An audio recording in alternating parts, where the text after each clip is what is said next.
All right, up next, Pioneer PL-A35. This one just came off the bench, just did a basic service to it, did a video of that service. Some of the service I'm going to talk about as I get into the review on this. This particular PL-A35 is from 1974. They were made between 71 and 74. They're belt drive, they're fully automatic. Series information, so this depends on the year. But if you're talking about what were they selling in 1971 when this was introduced, you know, top of the line was the PL41, PL50. Middle of the road was the PL-A35 and the PL31D. And then kind of the entry level was the PL12.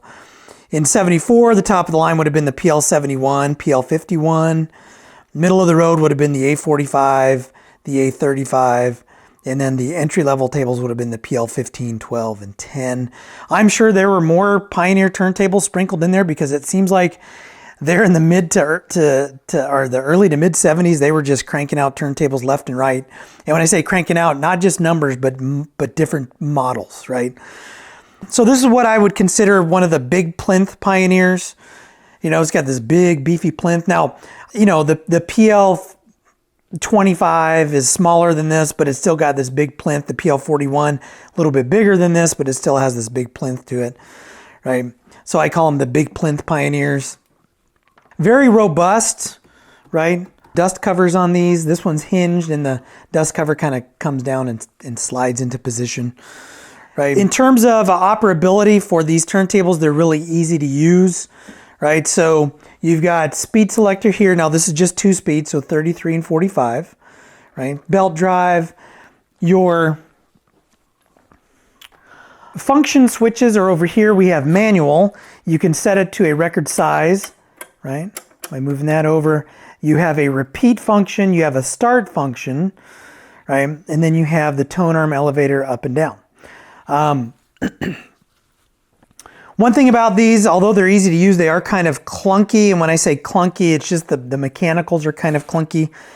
This is not purely mechanical in terms of the automatic features. It's electromechanical. You have an electronic circuit and some switches that will actually actuate, right, the mechanism to move the tone arm to and fro. But, you know, naturally there is some mechanical intervention underneath. So it's not purely one or the other. It's kind of a combination of both. So in terms of serviceability, something like this, you know, they're fairly easy to service, and you should be able to gather that from the video that I did. You know, basic service task, lube the spindle. There's really no speed adjustment. I do go over a speed adjustment you can do on this, but there are no factory or design established speed adjustment procedures on this. So I talk about that in the video, and I took this from, you know, spinning at like 34 RPM down to 33.5 or 6 or something like that. So in terms of serviceability and basic, you know, maintenance task, it's pretty easy. There are some opportunities though for this to be a little more complex, but that's really like troubleshooting the electronic mechanism. Really, it operates on a series of switches and contacts and things like that. So it's, you know, I don't know that it would ever reach like the intermediate level, but you know, you could maybe get stumped on this. It definitely would present an opportunity for that to happen. One thing I forgot to mention was it does have manual counterweight here, right? So and that's a little bit loose. I gotta tighten that. Whoops. A little bit loose, got to tighten that. Move that over. As you can see, I mean, this just came off the bench. I just finished doing some work to it. So I have a couple things I got to tweak. But this has the little tiny free-floating weight here. There's no VTA on this that I can see, right? That's to adjust the tone arm elevator. And then you have the tracking adjustment. In terms of picking one of these up, so I've serviced, I don't know, 3, 4, something like that. You know, dust cover condition is always huge on these. A lot of times they'll be cracked in the corners. This has a couple little stress fractures back here in this corner.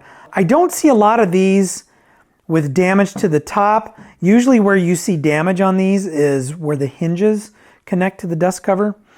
So you got to look out for those, and sometimes they're not always apparent in pictures. Do you know sometimes on eBay people will hide stuff? I know. If that's a news flash to you, I'm sorry that I'm breaking the news to you, but sometimes I don't get that, in the picture. So you got to be real deliberate when you're looking. So dust cover is a big one. Hinges are a big one. Head shell, tone arm weight, right? So finding the hinges and the hinge plates or the mounting plates, typically not too difficult. Finding a dust cover may be difficult. Finding this weight, you're going to pay like $40 probably for that weight, which is ridiculous because they do something. I don't always know that they do what they're supposed to do.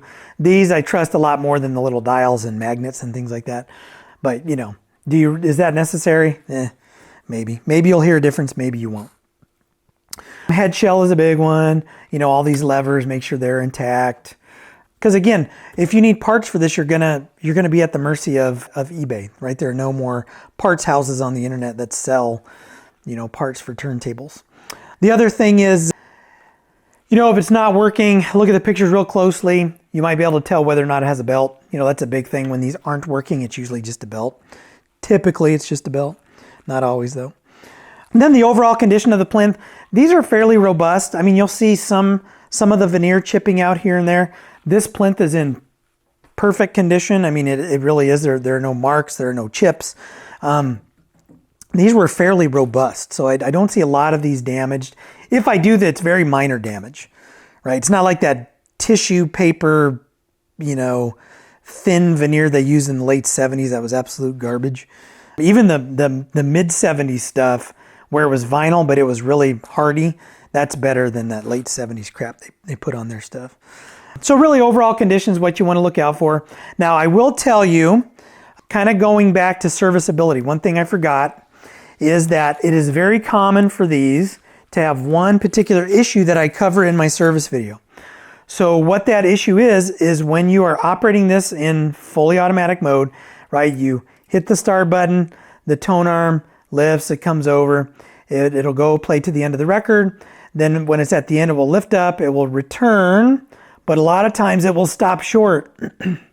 It'll stop short of the tone arm stand, right? So I cover in the video that there's a little tiny piece of foam that after 50 years will rot off of these.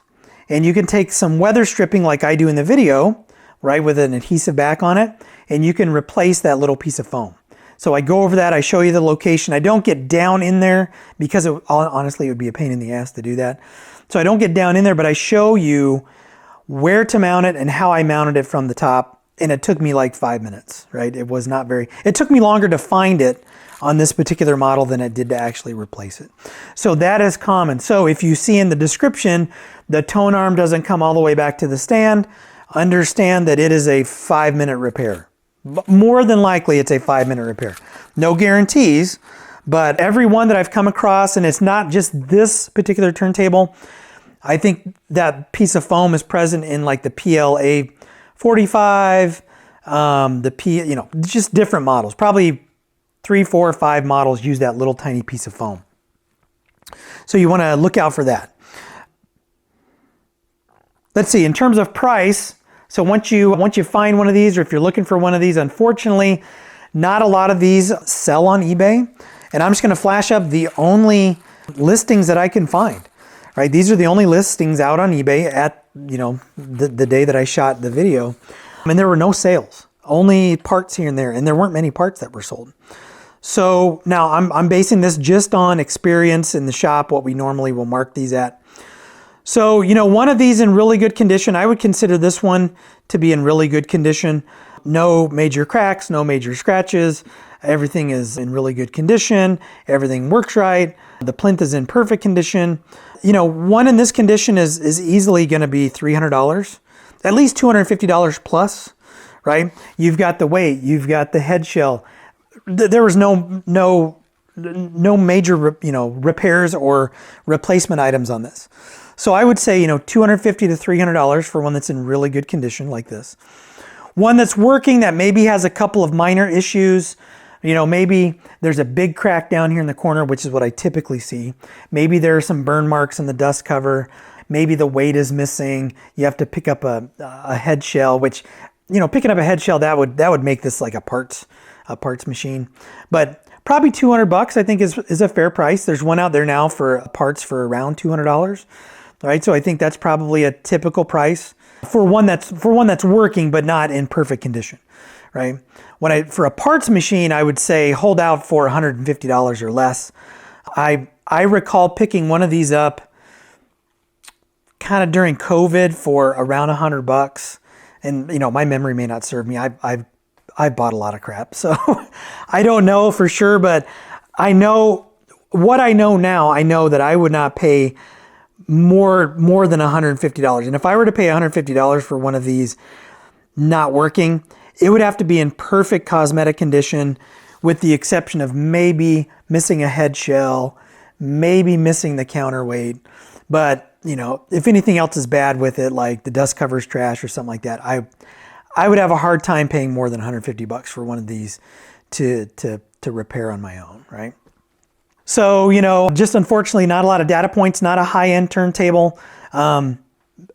It's a mid-range turntable, right? So it would kind of command a middle-of-the-road price for vintage gear.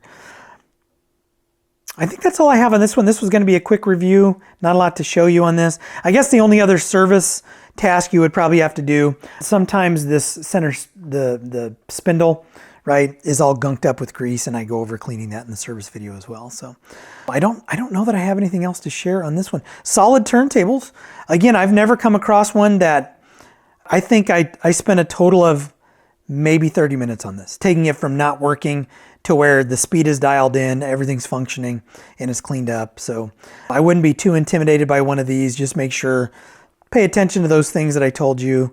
You know, look out for those missing parts, the condition, those types of things. But these are fairly reliable turntables, so I would not be intimidated by one of these to work on. It is a spring-loaded plate up here, right, top plate. So it does give a little bit of a damping. Not a lot. Those springs are pretty stiff, so it's going to pick up vibrations pretty easily. It was a good thought, but in execution, probably not the best for vibration damping. What I would do if I were running one of these, I would buy some of those Hemisphere vibropods, some of the big ones. And what I normally do with those, I don't stick them on the bottom anymore. I just put those down, and then the round portion, right, is up, and this just kind of sits on it. Those do work, actually. In the larger, the vibropod from Hudson Hi-Fi, I don't know if they're called vibropods or not, but the larger the Hemisphere, the more damping it's going to give you. So I would definitely go larger on this. If you were to buy one of these and you experience some vibration issues, I would definitely, you know, spend the 20 bucks and buy some of those isolation pods, and then don't stick them to the bottom. Just have them, you know, sitting free. Don't even peel the adhesive protectant off the back of it. Don't stick it to anything. Just, you know, have it there, you know, not attached to anything. So I'm rambling at this point. I think that's all I got for this one. So as always, if you like what you see, hit like, hit subscribe, and I will catch you in the next video.